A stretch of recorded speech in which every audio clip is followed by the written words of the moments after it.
Okay, we are getting into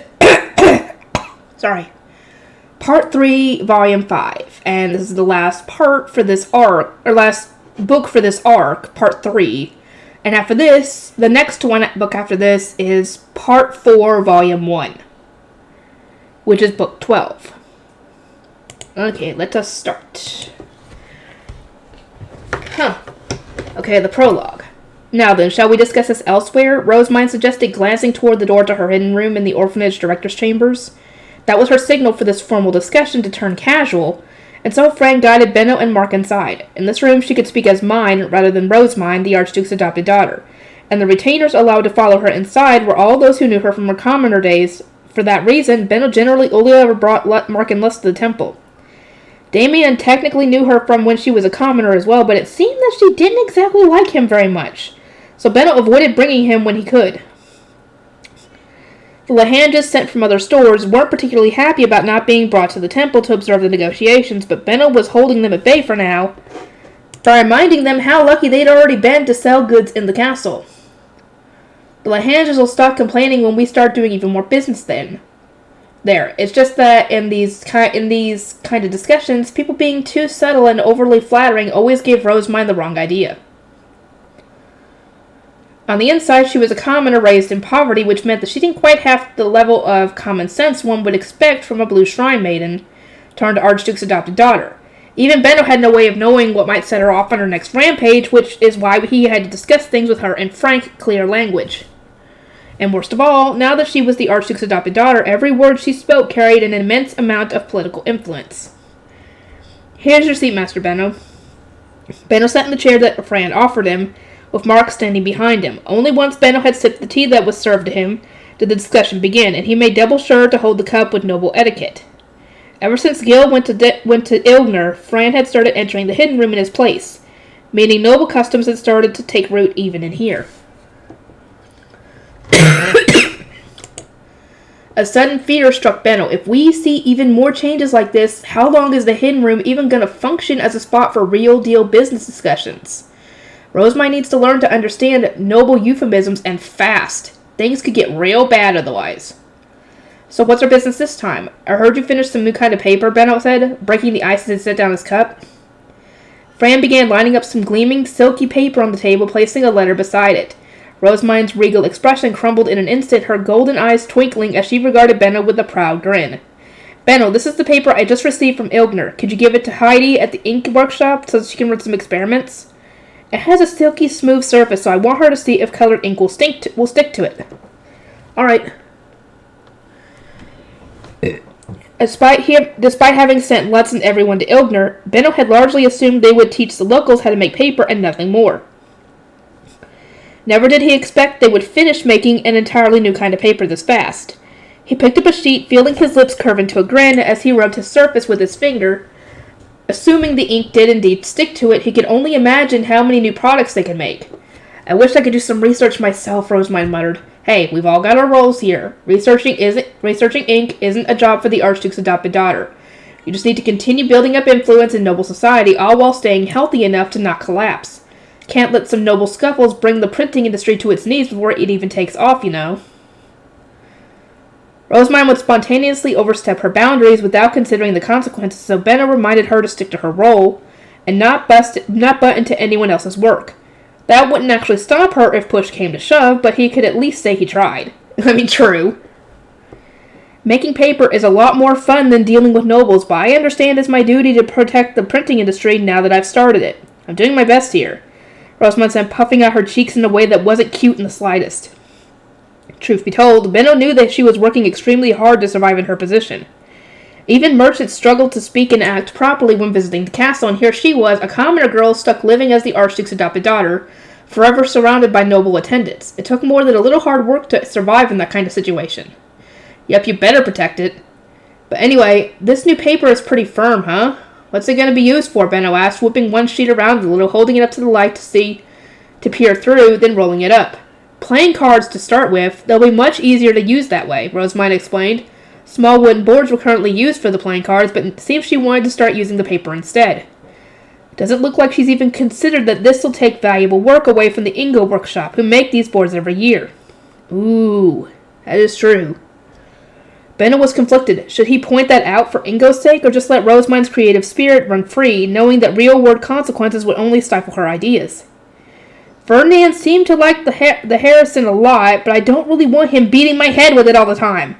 Oh, Benno, you'll never believe this. Ferdinand was so mean to me, Rosemind began, launching into a fervent speech about just how cruel the High Priest had been when the paper arrived from Ilgner. This was just so petty. Benno slumped in his chair, almost losing the will to live. He just knew that Mark was smiling behind him, and in all honesty, he felt stupid for ever taking this seriously. I guess no matter what happens, Rosemind's gonna keep inventing more weird junk that she wants for whatever reason. Losing a single job won't put Ingo in too bad of a spot. Concluding that he would simply let the matter rest until the day potentially came when Ingo was desperate for more work, Benno cut Rosemind's rant short by asking what price she intended to sell the paper for. She fell into thought, not seeming at all bothered about the topic being so abruptly changed. I think we should wait for Heidi to do her research before we consider the price. It really is going to depend on whether or not the ink sticks. Yeah, I guess the research should come first, Benno replied, handing both the new paper and the letter from Lutz over to Mark. As he did so, Rosemind took out her diptych and looked it over, nodding to herself a few times. It seems she had written down everything they needed to talk about. What's the status of the pump for Haas? They're moving the prototype they were planning to put by Johann's workshop over to Haas's monastery. Johann got all weepy about having to wait for a new one. Can't say I'm surprised, though. Their first pump was given to the temple, then he had to make one for the castle, and now this. He was pretty depressed. I guess Johann really needs to train someone else to make that part, Rosemind said with a contemplative hand on her cheek. While the schematics for the pump were readily available to other craftsmen, no other craftsmen had managed to produce one themselves. One part in particular was so precise that Johann was currently the only person able to make it.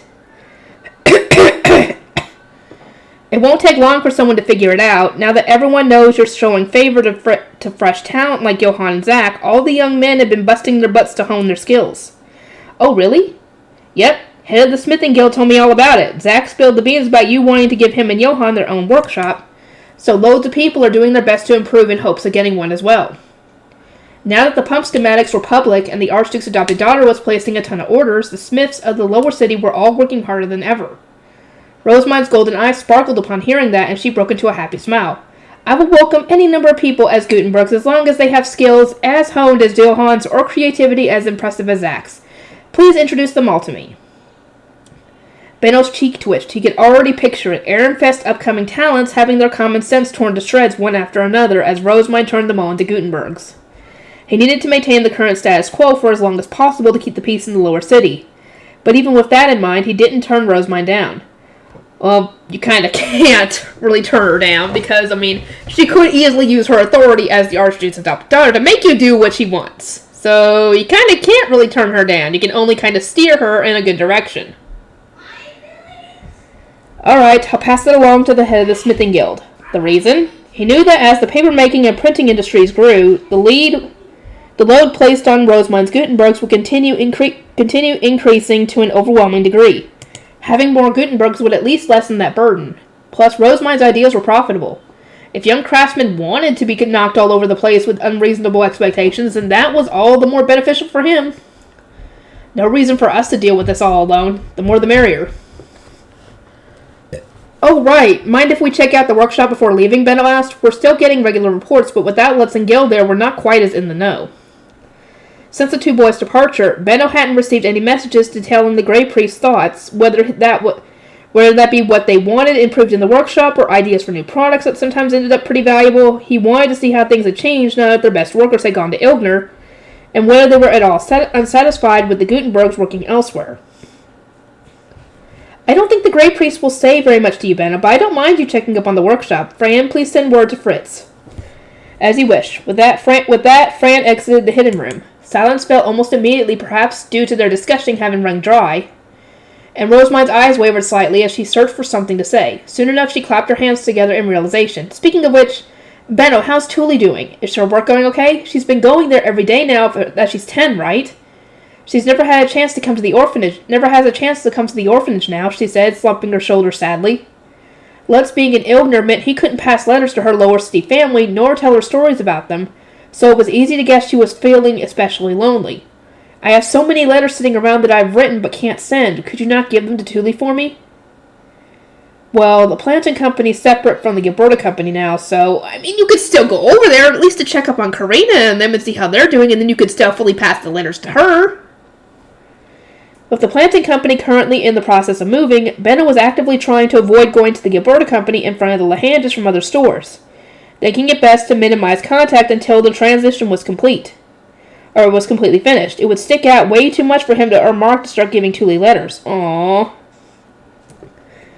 I could give them to Karina, but we really don't want this to go public, Benno continued. There was no problem with Lutz taking the letters from the hidden room and delivering them straight to Rosemine's family in the lower city, but having Benno give them to Karina, then Karina passed them on to Thule, created too many opportunities for other people to see what was going on.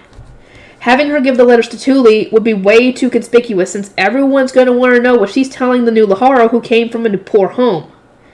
We'll be drawing a lot of attention to ourselves, and we don't want that.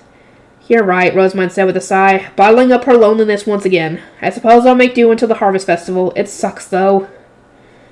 Benno knew how much Rosamund cared for her family, so the mature way she was controlling her feelings actually made him feel a little bad. He scratched his head trying to think of something he could say about them. Actually, hey, how's the Harvest Festival looking this year? Are you going to be moving the priests about again? I can get carriages for you if you need them. I am, yes. Please do get carriages. We'll be moving across from Ehrenfest to Haas and vice versa. Benno glanced behind him to see that Mark was already writing it down on his diptych. The two exchanged a meaningful glance, then Mark turned his eyes to Rosamund. Lady Rosamund, we shall organize the carriages and prepare food. Would you kindly write a letter to the gate requesting some guards? Absolutely. I can get started as soon as I can, she replied, enthusiasm returning to her voice. She must have remembered that this was a rare opportunity for her to see Gunter. Also, I'd recommend doing the orphanage's winter prep with the Gilberta company again this year, Benno added. We want to keep it as connected to the Rosemine workshop as we can. Right. Oh, if you want to strengthen that connection, maybe I could ask Thule to take the Grey Priest shopping for used clothing? Tell her that I'll pay for whatever clothes she needs in return. She'd end up wearing the same ones otherwise, even if they started getting tight on her, right? I wouldn't want her sticking out in Karina's workshop. Rosemine's expectations were correct. Most of the seamstresses working in Karina's workshop were from wealthy families. She only employed workers with connections to the Gilberta company, and since her stores were such a large one, that meant hiring those from the wealthy side of society. Thule was the only exception. The single poor person in the workshop hired to make hair sticks for the Archduke's adopted daughter. Karina had warned Benno that she would initially struggle to adapt to the culture there just as Lutz had. But Thule has Lutz there to help her. She knows how to clean herself with homemade rinsham. She's cute, she has an honest personality, and she's earning the store money with her hair sticks, Rosamund continued. As long as she has good clothes to wear, I don't think she'll have any problems fitting in, but just ask Karina and Otto to keep an eye on her for me. It was because of Rosamund's influence that Lutz was given time to adjust in the Gilberta company and ultimately become a Laharo in the planting company. So hearing her say she would stay connected with the Gilberta company for Thule made Benno glad for a variety of reasons. Alright, you sure love Thule, huh? Of course, she's my angel, Rosamund said, proudly puffing out her chest. It was then that Fran returned from the workshop with Fritz. Everything had been prepared for Benno's visit. Upon entering the workshop at Fritz's guidance, Benno and Mark looked around. At a glance, the working Grey Priests all seemed to be doing fine. Master Benno, may I ask what brings you here so suddenly? Fritz asked. I just wanted to check up on the workshop. Sales this summer were real high, and we can expect a lot more books to sell at the end of winter this year. Les and the others have gone to Ilgner, so I wanted to make sure there weren't any problems.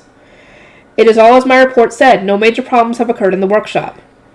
Noticing Fritz's stiff demeanor, Mark gave a peaceful smile and nodded in agreement. We certainly believe that things were running smoothly. Benno followed up with a merchant smile, himself trying to disarm Fritz. Lutz always passed on minor issues and such that he heard about while working. We haven't received any news of any since he departed, so we were a little curious. Got anything like that for us? It doesn't have to be anything major. Just things you might want to be improved now that your best men are gone, stuff like that. Mark and Benno's explanation made Fritz widen his brown eyes a little. We improved the workshop many times at Les's suggestions, but we never knew he was discussing these matters with you, Master Benno. There were many minor problems when Gil and the others first left, but we have since made various small adjustments and grown accustomed to the situation. In the future, we shall report any improvements we wish to make. According to Letz's reports, Fritz was the solid foundation that kept the workshop running smoothly, and he would mediate whenever Les and Gil got into a debate. The fact that he guessed Benno's intentions and agreed to them after such a short exchange was very impressive to say the least. Had he not been one of Rosemine's attendants, Benno would have tried to take him into his own store. Ooh, that would have been interesting. Well, too bad, Benno. Rosemine got him first. If this long-term trip to Ilbner works out, printing and papermaking will start spreading all across Ehrenfest, Benno explained. I'm guessing Lutz and Gil will be going to one city after another, which means this situation might just be your new standard. That's why it's in everyone's best interest for you to tell us right away if there are any problems. Fritz thought for a moment, then smiled. As long as Lady Rosemine remains the High Bishop and Orphanage Director, everything should be fine. She readily accommodates our every need. Now it was Benno's turn to be shocked by a realization. What the planting company needed to worry about wasn't how the Great Priests were faring while Lutz and Gil were in Ilgner, but what they'd do if Rosemine stopped being the High Bishop and they lost the ability to communicate in her hidden room. Fritz, I'm going to be blunt. Are there any rumors about Lady Rosemine stepping down from her position as High Bishop? A stir immediately ran through the workshop. All eyes fell on Fritz, who shot Benno a resentful glare. No, but she will retire from the position when she comes of age and marries as the Archduke's adopted daughter. Everyone in the temple knows this. She cannot get married while serving here. Benno gulped at the presence of such a clear deadline, but the Great Priest simply nodded in support of Fritz's words and returned to their work. And with the workshop checkup complete, Fritz gestured toward the door, signaling that it was time to leave. Benno and Mark promptly obliged, with Benno speaking words of encouragement to a nearby apprentice Great Priest on his way out. Fritz, are you sure Lady Rosemine's going to stay here until she comes of age?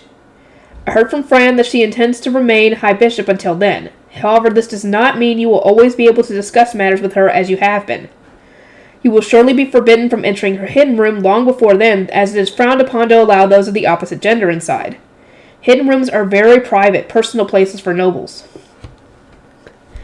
Benno was able to discern from this information that under normal circumstances, entry would only be permitted to someone like a future spouse. If that was basic knowledge to nobles, then Great Priests and a commoner merchant certainly wouldn't be allowed inside forever. Rosemine's guardian, the High Priest, was only permitting it for the time being because she currently lacked the common sense of a noble, needed connections to her commoner life to remain emotionally stable, and still looked absurdly young on the outside. It wouldn't be strange for their access to be revoked at any moment. How long do you expect we've got before that happens? I could provide no definite answer, but I would guess quite soon after she turns 10 and starts attending the Royal Academy.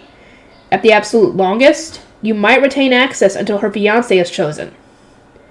There were only 2 years until Rosemine turned 10. Benno had always known that the hidden room wouldn't be an option for them forever, but that was even shorter time frame than he expected. Fritz gave a sympathetic smile, sensing Benno's slight panic. I am somewhat anxious about this as well. As her attendants, Gil and I have been instructed to continue operating the workshop even after she leaves the temple, so that the orphans can continue to sustain themselves using their own money. But Gil still struggles to comprehend that Lady Rosemine will one day leave the temple. It is therefore my duty as one who has experienced such loss before to prepare for the day that will inevitably come, and to that end, I intend to keep in close contact with the planting company regardless of Gil's presence or Lady Rosemine's protection. Gil's voice conveyed none of the anxiousness that he claimed to feel, his peaceful smile exuding such strength that Benno couldn't help but blink in surprise. He had worked with Fritz before and received many reports from him, but it felt like this was the first time he was actually having a real conversation with him.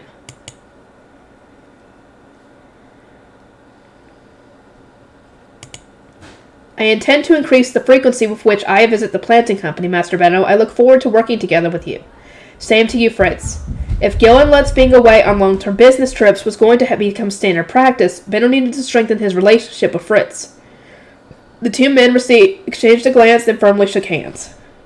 Upon leaving the temple, Benno and Mark got back into their carriage. It was annoying that they needed to use one while visiting the temple, but they were the High Bishop's favored merchants. There was no getting around it.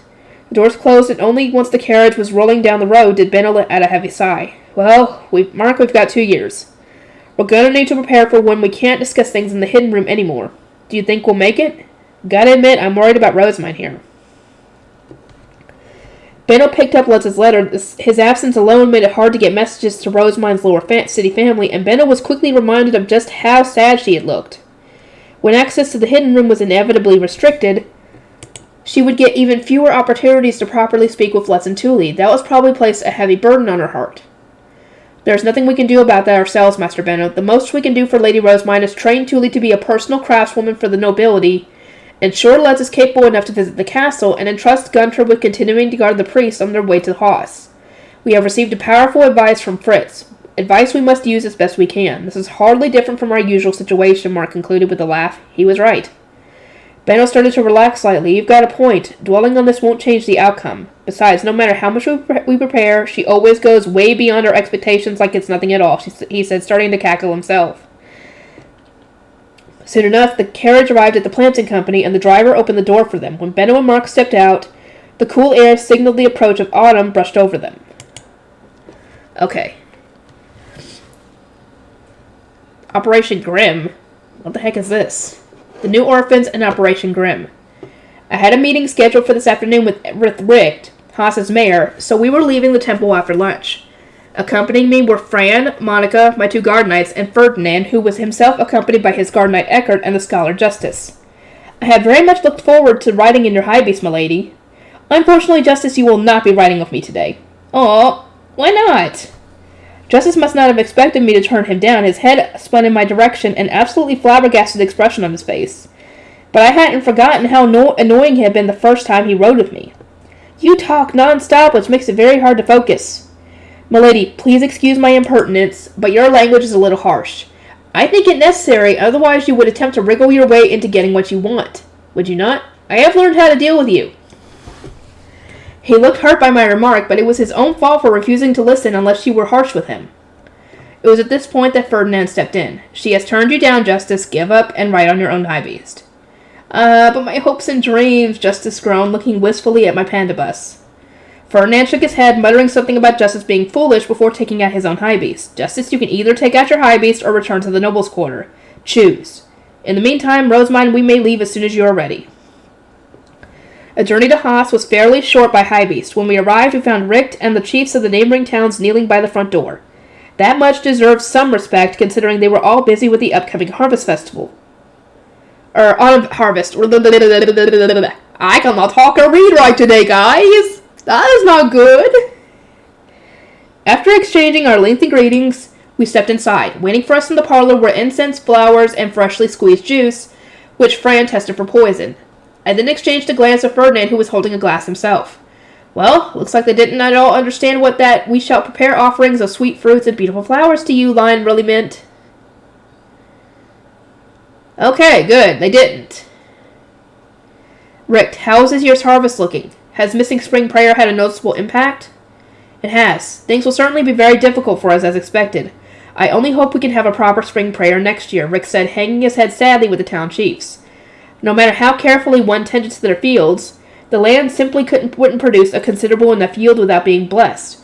They could hardly expect a good harvest without the help of spring prayer.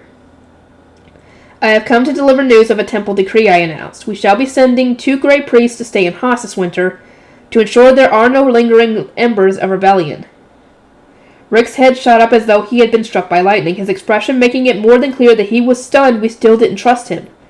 I could empathize with how he felt, since he and the entire city were working together now, but it wasn't appropriate for him to show his emotions so openly when speaking to nobles.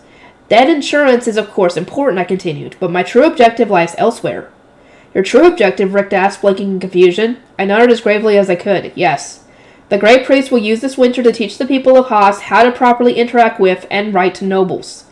It seems the long reign of the previous High Bishop has resulted in you developing some quite abnormal practices. Truly? What sort of practices exactly? He asked, visibly disturbed. It was more than apparent that he didn't realize how odd their behavior had been. He might have remembered how the previous mayor had failed to understand the phrase, climb the towering staircase, subsequently digging his own grave by continuing to act all haughty. You do not understand the meaning behind the phrases you use to send the letters you always send me, do you? The meaning? Rick glanced between us nervously. Ferdinand deliberately shifted his gaze, directing Rick to the flowers in the room. The phrasing that you used is understood by nobles to mean you will prepare wine, women, and money in return for granting you favors, he explained. What? We had absolutely no idea, Rick exclaimed, the blood immediately draining from his face. I can understand his reaction. Anyone would be shocked to learn that the phrasing they had been using all this time actually meant something very crude. Meanwhile, the town chiefs widened their eyes in shock, unable to believe that another of Haas's mayors had managed to disrespect the nobility. They trembled in fear of what new punishment was now awaited them, fresh off the heels of their last one. Seeing all this, Ferdinand waved a wary hand. It is not uncommon for words to lose their meaning as those in power are replaced. And the lack of wine and women makes it clear that you did not understand what you had written. For this reason, we have no intention of punishing you. But can you imagine how a noble would react if such a letter were their first communication with you? I see. You have my sincerest apologies, Frick said, kneeling and hanging his head low. The town chiefs quickly followed suit. We are hoping that you can learn from the great priests we send to Haas, I said. If you do not understand noble euphemisms, problems of this nature will only continue to occur, and I would not like for Haas to suffer more than it already has. We are deeply honored by your concern, High Bishop, and will graciously accept the teachings of your great priests. Both Richt and the town chiefs were looking at me with moved eyes. They seemed to be viewing me as a deeply compassionate saint. I really wasn't one, but I thought I would at least use this brief opportunity to make them promise to treat the great priests well. The great priests sent to Haas shall serve as my representatives. Should you mock them as orphans or look down on them in any way, I will have them promptly return to the monastery, I asserted, hoping that my threat will prevent any harassments. I ask that you ensure all of your citizens know that the great priests are there to confirm your loyalty and teach you to speak to nobles. If no problems occur over the winter, I believe we should be able to hold spring prayer for you without any issue. All you must do is continue working hard for a little longer. We thank you, Richt replied. The tension drained from his shoulders, and the town chiefs who were gathered also looked a little relieved. Now then, what business did you all have with us, Richt? As requested in our letter, we would appreciate it if you could purchase several orphans from us. To speak honestly, we'd already struggled to overcome the winter, and nobody else is willing to buy them while the Archduke is punishing us. With people avoiding Haas for the duration of his punishment, I could easily imagine them being shut down everywhere they went. I of course feel bad for the orphans being sold, but I didn't mind purchasing them myself to help out with the problem I caused in the first place. I do not mind buying the orphans, but once they enter the temple's orphanage, they will henceforth be treated as priests and shrine maidens. They will never return to Haas as citizens, and so the younger they are, the better. After joining the temple, it wasn't easy to leave. The main consideration here was that the children of Haas who stayed in the city's orphanage were given plots of land when they grew up, but that would no longer be the case for those who joined the temple. They would become great priests and shrine maidens for life, living the remainder of their days according to the whims of nobles. You would not mind purchasing the younger children, Richt asked, his eyes wide in surprise. Younger orphans were rarely picked since they couldn't be used for labor until they got grown big and strong enough. They just weren't worth the money. I would rather not snatch away the futures of those on the verge of coming of age and receiving their own land. Younger children also adapt to new customs faster, so they will have an easier time adjusting to the monastery. I am told that Nora, one of the orphans we bought last year, is greatly struggling to adapt to temple life due to having been so close to coming of age. I see. They brought the orphans younger than 10 over to us. They were all pretty much in rags, but unlike last time, they weren't covered in bruises. None appeared to have been hurt, and they were all being kept clean. I let out a small sigh, relieved that they weren't being abused, and looked at Richt. How many do you need us to buy? May I ask that you purchase at least 4? I agreed to buying 4 of the pre-baptism orphans. Justice the scholar wrote up the documents for us, then Ferdinand signed them as my guardian, since I was still underage. As this was being done, I smiled at the orphans who all seemed nervous about moving to the monastery. Fear not, you won't be alone in the monastery, Nora and the others are going to be there. And so I took the new orphans to the monastery in Lessie. Nora and the others greeted us there, welcoming the fresh faces. We had contacted them ahead of time, so beds, clothes, and the like were already prepared. It was a huge relief to see the children relax a little upon seeing people they recognized. Everyone, these children shall be joining you in the monastery. I hope you will help accustom them to temple life by the harvest festival. You are going to be spending the winter here, but they are young enough that we shall be moving them to Ehrenfest following the festival. Please remember your struggles when you first arrived here, and assist them in growing as you wish. And with that, Haas's monastery received more orphans. Once the summer coming-of-age ceremony and autumn baptism ceremonies were complete, things would get busy with everyone preparing for the harvest festival and subsequent winter. In the midst of all this, I had to select which great priests would be going to Haas. I needed 2 of them to teach Richt and the others noble manners, and 4 to exchange places with those in the monastery for winter, but it wasn't as though I had knew every great priest in the orphanage. their personalities and abilities included, so I decided to leave the decision to those who were more informed. Fritz, who was in the workshop, and Wilma, who ran the orphanage. Monica, send word. I shall go to both the workshop and orphanage after lunch. As you wish. After seeing Monica briskly walk off, clearly excited to see Wilma, I turned to look at Bridget. This seemed as good an opportunity as any. Bridget, would you mind guarding me on those visits this afternoon? Up until now, I'd only ever brought Daniel with me to the workshop so as to avoid leaking any unnecessary information about our profits and such to other nobles. Now that we were establishing a paper-making workshop in Ilkner and involving them in the printing industry, however, there was no need to hide anything from Bridget. Now that Ilkner has its own workshop, there is nothing in our workshop that I need to hide from you, I continued. I think it would be best for the sister of Geeb Ilkner to see these things personally. The only thing I could see you having to hide from her would be the whole Tau fruits becoming Trombe thing. And the fact that you were harvesting them. So, yeah, you might still need to hide that from her just so it doesn't get leaked to Ferdinand. Because if he finds out, oh, he's going to blow a gasket. I can already tell he's going to have a cow about this.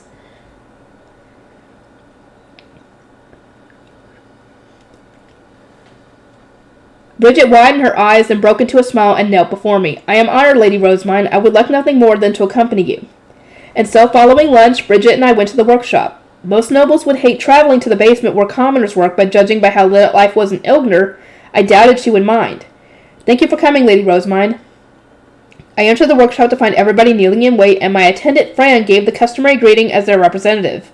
It was one for nobles, which I accepted with a nod. Fritz, please have everyone resume their work. I would like Bridget to see what we do here. Do you recall that Ilkner is the province Gil and Lutz are currently visiting? Bridget is family to Geeb Ilkner. Understood. Everyone continue your work. As ordered, the workers all go back to what they had previously been doing. Some were switching pulp and suketas, while others worked the printing press, which made loud smacking sounds interrupted only by the pleasant clinking of metal, letter types being swapped around. Fritz, would you come with me to the orphanage when you have a moment? I am free for as long as you are here, Lady Rosamine. We can leave as soon as Lady Bridget has finished looking around, he replied, wearing a peaceful smile as he spoke. As expected, my attendants were the shining example of image of competence. He asked one of the younger children in the workshop to go and inform Wilma of our upcoming visit, then gave instructions to some other Grey priests. Yeah, to be completely honest with you, Fritz and Fran are both amazing attendants, and yeah, Fritz is definitely a saint himself for having to deal with Shigikoza, and be as nice as he is. I feel so bad for him, if I am being completely honest. And I just realized I had my headphones on and I didn't even need them on. Bridget, this is where the paper is made. Over there is the printing press, I explained. It seems they had already invented a new kind of paper in Ilkner, so we should soon begin printing there as well. As she listened, Bridget watched the cicadas being switched about with great interest. They've made a new type of paper in Ilkner, she asked. With a smile, we stayed and watched the workshop operate for a short while, but I thought it best that we leave relatively soon so as to avoid interfering with the workers. Shall we go to the orphanage, Bridget? I called out. She regretfully looked around one last time as everyone paused what they were doing to kneel. I circled the workshop floor to speak to them all. I am glad to have the opportunity to see your work today. Please continue your efforts. Fritz guided us through the girls' building basement where the apprentice Grey Shrine maidens stopped making soup to idle against the wall, and kneel. They didn't look surprised to see us because of the child who had been sent ahead earlier to inform them. It is thanks to your efforts that everyone in the orphanage gets to eat warm soup. I imagine that it is tough to make food for so many people, but please continue to do your best, I said, offering them words of encouragement. And make sure to move on reasonably quickly, since keeping the shrine maidens from their duties for too long might cause the soup to burn. Yeah, you really don't want that to happen, because then it'll taste nasty. We climbed up the stairs and entered the dining room, where we found Wilma kneeling in wait. Monica told me you have something to discuss, she said. I sat in the chair offered to me, looking up at both Fritz and Wilma. Please select 2 Grey priests to be sent to Haas's winter mansion, and 4 to switch places with those in the monastery. The 2 sent to the winter mansion will be teaching noble euphemisms and the like to those who write letters and documents, so they will ideally be experienced attendants, skilled at teaching others, and friendly enough with one another to work together well.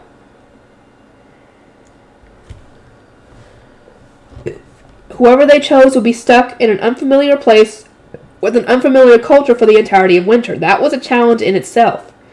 and things would only be more arduous if the two selected didn't even get along together. Please pick two men and 2 women for the monastery. That can include apprentices. I would appreciate them already being on good terms with Nora and the others as well. As you wish. With my business there done, I returned to my High Bishop's chambers, sipping the tea that had been poured for me by Nicola as I spoke to Bridget. So, what did you think about the workshop? I had no idea one could make paper like that. It was quite a surprise. Is that all? Do you not have any thoughts on the Grey Priest there?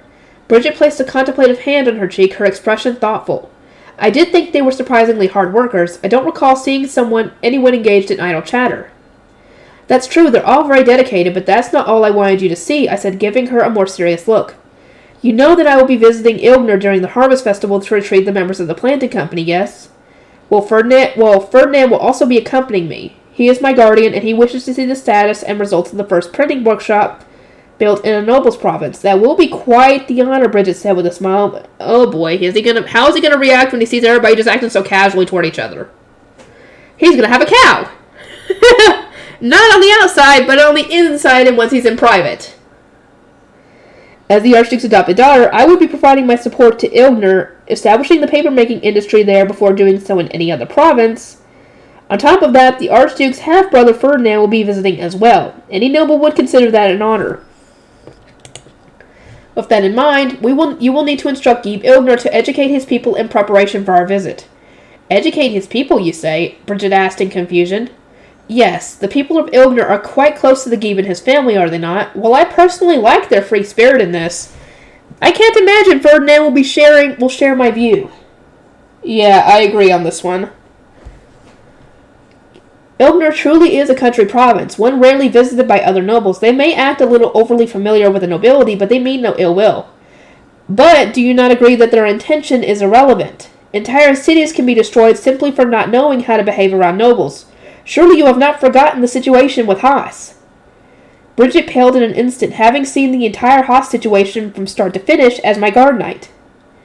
Up until now, I could assume she had only sympathized with the commoners who lived close to the nobles' quarter, but Ilgner would end up in the same situation if nobles started to visit. Ignorance would not be a strong enough excuse for them. Ilgner has done well up until this point due to the lack of visiting nobles, but that will soon change. I imagine many other Gebes will develop an interest in your province once it becomes known that you are making paper sooner than anyone else. I can predict them wanting to see how the workshops function, how much profit they earn, and so on. What will happen if commoners approach them and act without the proper respect? But educating them all? Is that truly reasonable? Changing one's behavior so suddenly was not an easy thing to do, and it would certainly be hard to educate so many commoners before the Harvest Festival. But Bridget had no other option if she wanted to keep them safe. Ilgner embraced the printing industry to earn my protection. There is no backing out now. Its people must learn to act in a way that will not earn the wrath of visiting nobles. There is no other way to protect them. Bridget stood up, the blood having completely drained from her face. I gently took her hand in mine. As you saw, those in my workshop know how to behave around nobles. I simply ask that you tell the Gebe what happened in Haas, and at the very least have those working in his estate and the workshop learn proper manners. I don't want to see a repeat of what Haas went through, I said, thinking back on how peaceful of a province Ilgner was. Bridget nodded, tears welling up in her eyes. I thank you ever so much for your valuable advice, Lady Rosamund. I will discuss this matter with my brother at once, she said, her serious work expression morphing to one of grave desperation. The Grey Priests to be moved to Haas were chosen, and I sent word to the planting company asking them to handle various preparations. The days sped past at an alarming speed, with discussions of the upcoming Harvest Festival and Ruella gathering coming up again and again. Soon enough, it was almost time for the Harvest Festival. Again? Jesus Christ! I know we're in book, 5? We're essentially at volume 12 at this point. Dang. Fritz informed me that the selected Grey Priests were preparing to leave, and so I went to the orphanage to give them words of encouragement. Fran and Zom were carrying large boxes, while Monica held one that wasn't quite so sizable. The Grey Priests leaving for Haas were all assembled in the orphanage's dining hall. Wilma introduced them one at a time, then concluded the noble greetings. I first spoke with the 2 priests and 2 apprentice shrine maidens leaving for Haas's monastery. I have received word from Ingo that the monastery now has a printing press of its own. There are presently few residents there, and none of them know how to print. I am looking forward to your efforts this winter. We needed more people in Haas to get involved in the printing industry, and I was genuinely eager for them to do their best there. Understood, came the crisp replies. I nodded at them and looked at Fran, who opened the box he was holding and distributed the contents to the four. Just like last time, they each received a diptych as a gift. This is my gift to all of you who shall be working hard in Haas. I imagine you all know from my attendance how to use them. Each diptych belongs to you individually and is not something you need to share with others. Take care not to forget to write your names on them. We are honored, they all replied. The Grey Priest spoke with gentle smiles while the apprentice shrine maidens broke into broad grins. With that done, I turned to the two Grey Priests leaving for Haas's winter mansion. Akim, Egan, I entrust you both with diptychs as well. I imagine the two of you will struggle more than anyone, having to spend the winter in an entirely different world than the one you are used to, but I trust you both to succeed. Lady Rosemine, you have 2 jobs. The first of which is to teach all this to the mayor and his associates, I said, gesturing toward the box Sam had brought. Inside were stacks of boards detailing everything I wanted Haas to learn about, including euphemisms and letter formats that any noble would know as a matter of course. Incidentally, those were the very same boards that Fran had so kindly prepared for me when I was a commoner. I planned to organize the lessons and put together an educational textbook once book prices were low enough for commoners to buy them. I am certain no problems will arise in the Winter Mansion, but they may look down on you as orphans. Even with all your compassion, if at any point you find their treatment of you unbearable, leave for the monastery at once. I will not begrudge you, and Haas's mayor has already been informed. I then looked toward Monica. Inside her box were playing cards, karata, and picture books for entertainment. It is my understanding that there is little to do for fun in Winter Mansions, but I hope you can form bridges by reading these picture books to children, playing cards with the adults, and so on, I continued. I must emphasize that the books are very expensive, however, so let no one else handle them. Should anything happen to them, Haas will need to cover the costs. Understood. Those raised in the orphanage had been thoroughly trained to handle things with care, so none of them had ever broken anything thus far, but whether this would be the case in Haas, I couldn't say. These books were expensive enough that even some nobles hesitated to buy them, and I didn't want them treated roughly. The cards and playing cards would be fine, since they were made of wood, but the books would end up getting ripped to shreds in no time, which could easily make me madder than the former mayor's rudeness had. There was no doubt about that. Oh, God forbid anybody do that. All I can say is, you better run if you do that. You better run and hide. I next signaled for Monica to take out the ink and notepads from her box, the latter of which were made from dud paper. She handed both to Akim, whatever, and Egan. Now for your second job, I continued. You are to gather and write down stories from the people of Haas. Stories? Yes, just as nobles have tales about knights and the temple have stories about the gods, commoners have tales that only they know. Haas might have ones from traveling merchants, her local stories that have circulated through farming towns for generations. They will all one day become materials from my books, so I ask you to take this opportunity to write them down. In truth, this job is more important than anything else. No. Their job is to teach the nobles. Not that. Because if they don't get taught that stuff and they end up dealing with other nobles, the city might end up getting destroyed for disrespecting nobles, and you would have saved them for nothing.